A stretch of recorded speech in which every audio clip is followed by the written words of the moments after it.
Well, I'm on my way back to, it's now speaking now, back to Canada in 2025. As you guys can see, I'm in my car driving. I'm on the way to the border. So I'm gonna check out fish addicts across the border, first year of 2025. I need to pay attention driving, but I'm gonna show you guys what new fish they may have there and kind of what's going on in fish addicts. I've been there in a couple of months. I'm curious to see what fish they have that's new, or can I buy a fish I don't have in my collection so far. What I'm looking for is, I'm looking for an Adonis pleco to get very huge and very aggressive. I'm looking for any stingrays that they might have there. I'm also looking for the rare stuff that just you cannot find, you can't buy, because sometimes it's cheaper to actually buy at your local place. If you guys don't know this already, I'm all about supporting the local guys. So anytime I can, I always go across the border, or when I'm traveling, support the local guy, because that's what I'm all about, supporting that small mom and pop business, keep them in business, and to pretty much keep them going. So out my driveway, down the street, and I'm going to show you guys on the way to Canada, and let's see what they have. What I like about these long drives, and those that don't know, it's about a 45-minute drive from my house across the border. I'm at cruise control about 75 miles per hour. What I like about this is that it gives you the best time to reflect. And what I mean by reflect is reflect on kind of what makes you feel happy. Reflect on your goals. Reflect on what you want, aspirations, your achievement, your vision, whatever it is.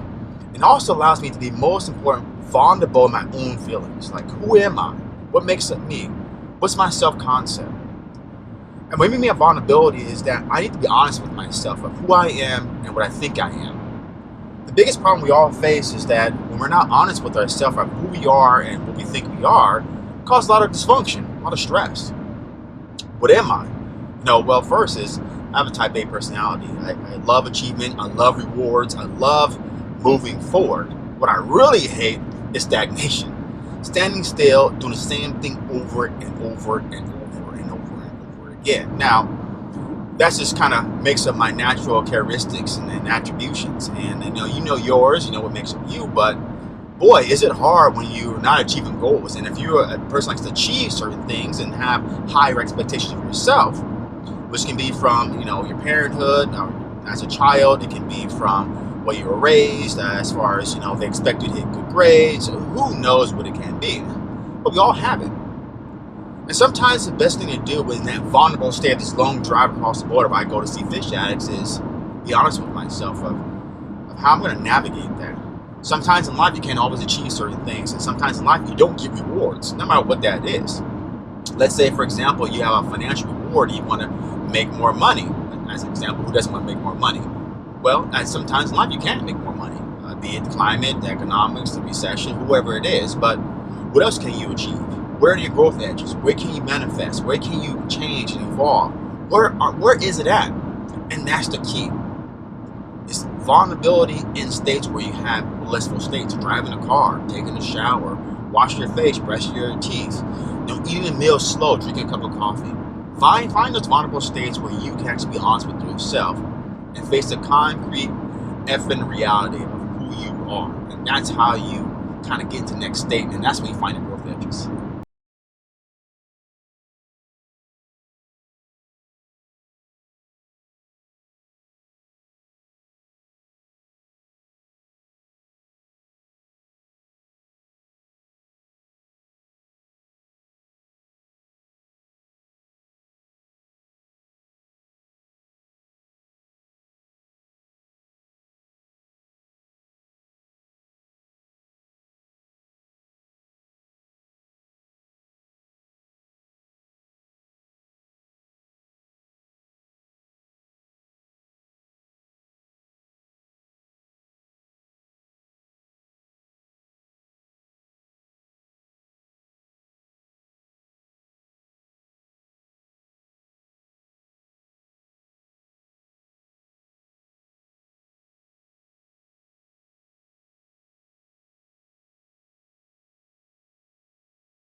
Okay, well, I just finished Fish Addicts, my fish room tour of 2025. Not the first tour, but one of my tours. And he has some pretty cool stuff that I liked in his tanks. Definitely not what I was looking for. I was looking for either stingrays, Adonis, and they didn't have those. But definitely, if you're looking for a micro tank or a tank that has smaller fish, that you want to kind of get started, like a 10-gallon tank, 20-gallon tank, they don't get too big. He has a plethora of really amazing mollies and obviously guppies that you guys can purchase, pick up here. Remember, always shop local. That's the best thing to do. If you're looking for maybe a smaller size pleco, doesn't get too big, had a plethora of different plecos that don't get too big, maybe about, you know, this big or that big, but nothing super huge. You can get started there. Eric is full of a lot of knowledge. He loves his fish. He has some monster fish that are not for sale that I wish I could kind of have, but you guys will see that if you haven't watched already my tour of my fish, of his fish room for 2025, but you'll see all the different fish and sizes you have. But shop local, support your local small business, mom and pop, great people here, and just again, shop local, get started on a tank, and take care of yourself.